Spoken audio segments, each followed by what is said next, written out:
In this video, we're going to speak about rapid discernment, to be able to tell the difference if something is a good idea or not a good idea very rapidly. I have a friend who is a paramedic, and he teaches new emergency medical technicians to look at the face of the patient and make a quick decision. Does this patient look not well, or they look well, and then to make more tests and checks afterwards. But that's the first question. It's important for a person responding to a call to ask himself.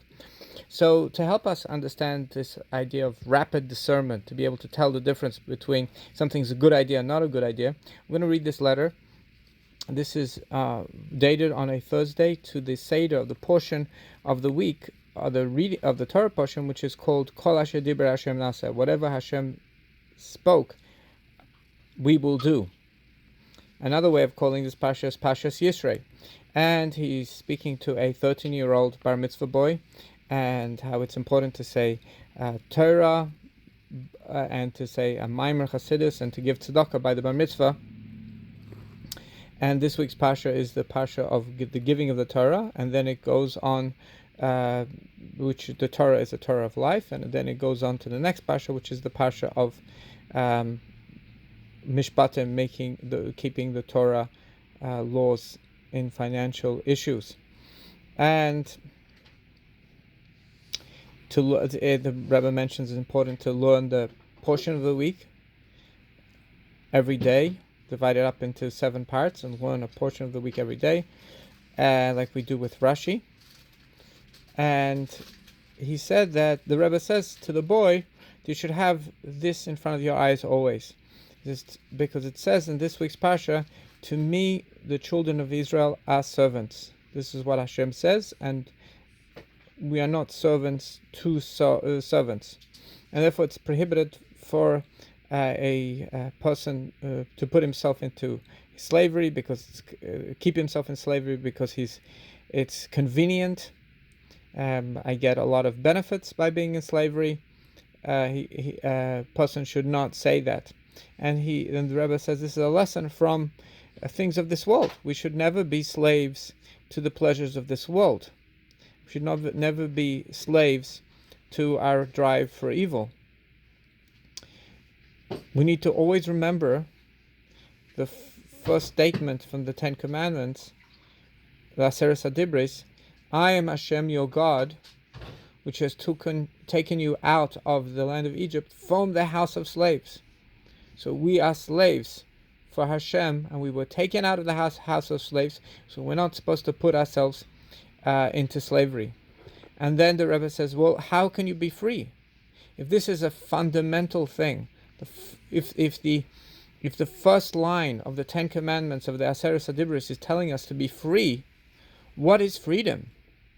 And then he says, well, the only person that's really free is a person who becomes busy in Torah study, and Torah study that brings to action, doing of mitzvahs. And that is the idea of giving charity, and this should stand for you, and you should keep on doing more, and your parents should have a lot of gratification from you. Now, I would categorize this idea of being able to differentiate everything using this first statement of the 10 Commandments. I would categorize that as having the right spirit, the correct spirit. And to be able to explain this a little more, I'm going to bring the Tanya chapter 20. It says that you could categorize everything in life into the first 2 statements of the 10 Commandments. The first statement is, I am Hashem, your God, who's taken you from Egypt and the house of slaves. And the second statement is, you should not have other gods. And the Tanya teaches us that categorize everything that happens in life, either it's part of I am Hashem, your God, or it's do not have other gods.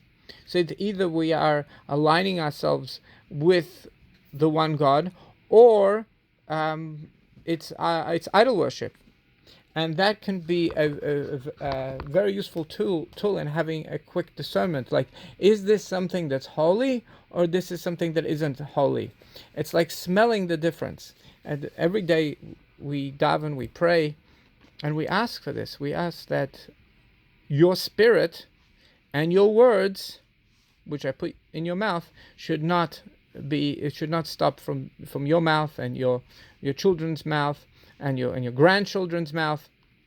So there are two things. There's the words of Torah and there's the spirit. And I'm going to make a suggestion that the first thing when we want to do anything in life, or something comes in front of us, we have to ask that spirit. We have to smell it out. Is this something which is part of I am Hashem your God, or is it part of, or does it belong in the category of not having other gods? Now we'll look up a little more in the dinim, in the laws, when it comes, what does it mean not to be slaves of slaves? So here it says you cannot be forced to do a certain job if you're not causing damage to the person you're working for. You can always back out, because being forced to do a certain job is being a slave to slave. And another thing that he brings down is that if a person's working for somebody more than 3 years, this is slavery. Now the later poskim write that if a person's working for somebody, they shouldn't have a contract for more than 3 years, because if they have a contract for more than 3 years, this is like slavery. So this helps us to have discernment. Is the position that we're putting ourselves into causing us to be slaves to our pleasures, or to be slaves to a human being, that we're being forced to do something that we don't want to do, and having that in front of our eyes helps us to be able to have speed discernment.